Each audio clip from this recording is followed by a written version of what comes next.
Hey there folks, I am Jasmine, aka Big Stratus here on YouTube. If you're watching this currently, you either found me on YouTube via the artist, art student, emerging artist algorithm, or you are in my Studio 2 class and I am being projected on the big screen currently.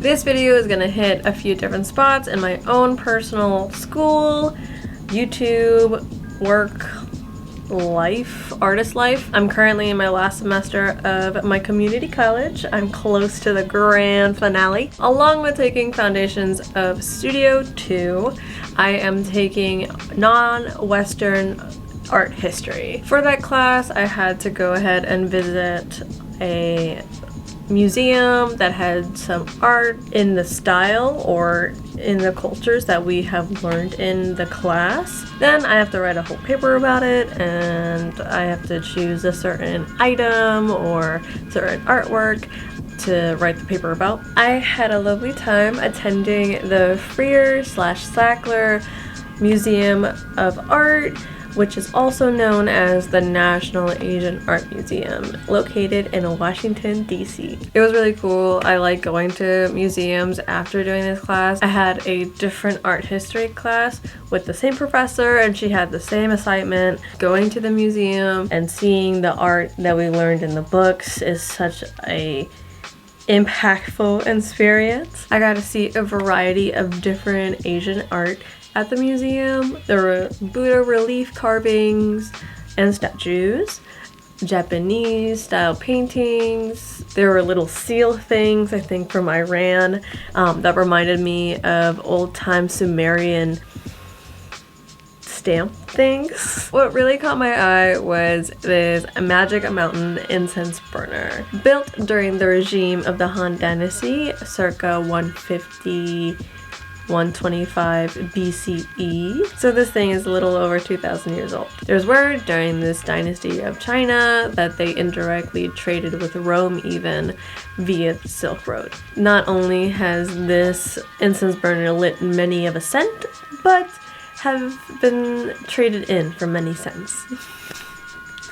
There are two versions of this incense burner that is enclosed in the glass casing at the museum. There is one with gold decorations, turquoise, carnelian jewels, as well as I think there's silver inlaid in there somehow. And then the one on the back is the same incense burner mold, just not beautified. Both pieces stand about like 10 inches tall with 5-inch diameter at its biggest roundest curve there. The lid of the incense burner is a scene with mountains, variety of different animals.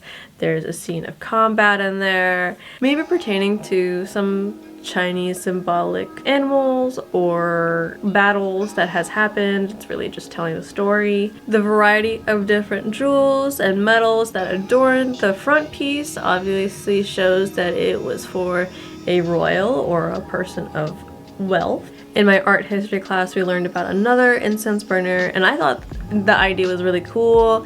It was very similar to the ones at the Freer Gallery, where it was a mountainous view and there's holes through the lid so then the incense smoke could rise out. It transformed a stagnant piece into something more dynamic with the smoke. The other incense burner that we learned about in art history was found in a tomb of Prince Liu Shang, if I'm saying that correctly. If not, someone please correct me. The wavy lines of gold inlaid on the bowl represent the Eastern Sea. Above the jagged peaks of the sacred mountains of Taoist immortals, inhabiting the mountains which project like fingers from the bowl and form the cover of the Boshan, are relief figures of humans, animals, and birds. Holes pierced in the mountains allowed the smoke emanating from the bowl to escape. So with that little history lesson, we're gonna go in the activity portion of this video, and we are gonna go ahead and make it. Today's medium is gonna be some air dry clay. This clay has been sitting on my art shelf for quite some time, I think, since January. I think it's time to break it out.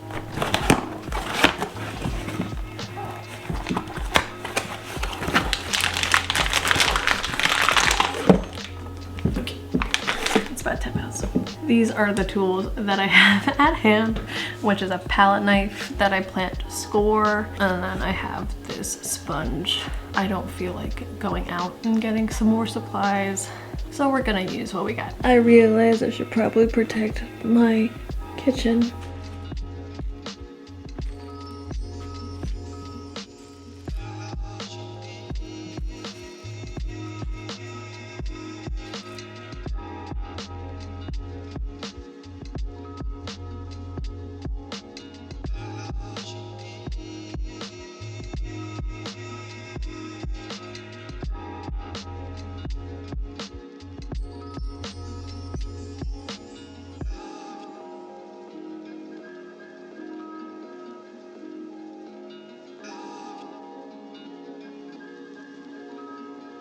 So things did not go as planned. When I made the little circle for this contraption here and tried to put it on top of this, it did not want to stay up.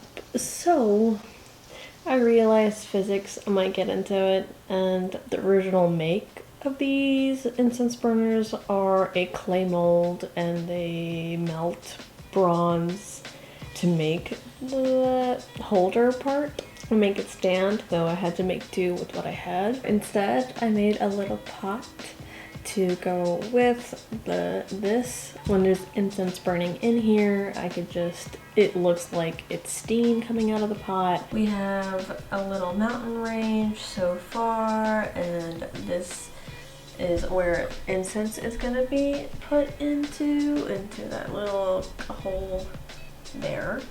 The lid's over there drying. Yeah, it's definitely not what I intended it to look like. I wanted it to look more cool. I wanted the smoke to go through the mountain. It's, again, one of my first times dealing with air dry clay, so I wasn't gonna go crazy with it. This air dry clay, I heard, will take either 24 to 72 hours to dry.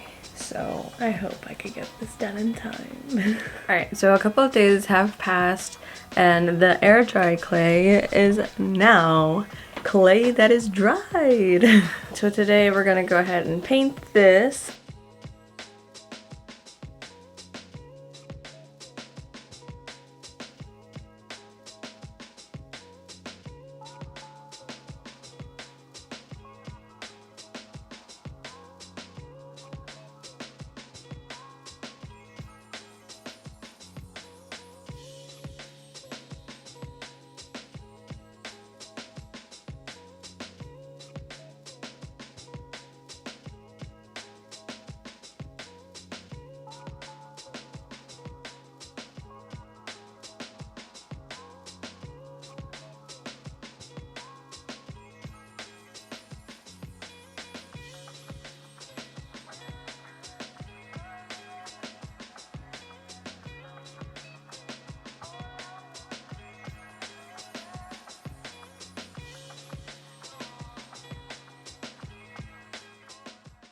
Alright, so the Mod Podge and the paint has dried.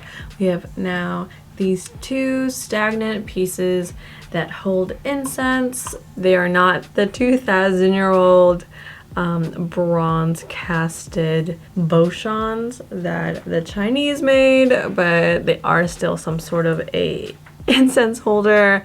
I hope I can get the incense in time so then I can bring these pieces to life with the smoke and also test out it. I'm running out of time, so I gotta make do with what I got. I will definitely be investing in some clay tools to continue some sort of series with these. I really enjoyed making them, and I have some leftover clay, so I will be using that up. Studio 2, I enjoyed this class. I hope you all reach a success in your student life and continue to take care of yourselves. I know for some of you, maybe all of us really, this semester was really tough in different various ways. I'm proud of us all for continuing and finishing out the semester hopefully strong. Whether you're in my studio class or on YouTube just watching this video, feel free to comment a critique in regards to these. I know personally my critique on this would change up the house. I feel like the house doesn't quite fit the mountain range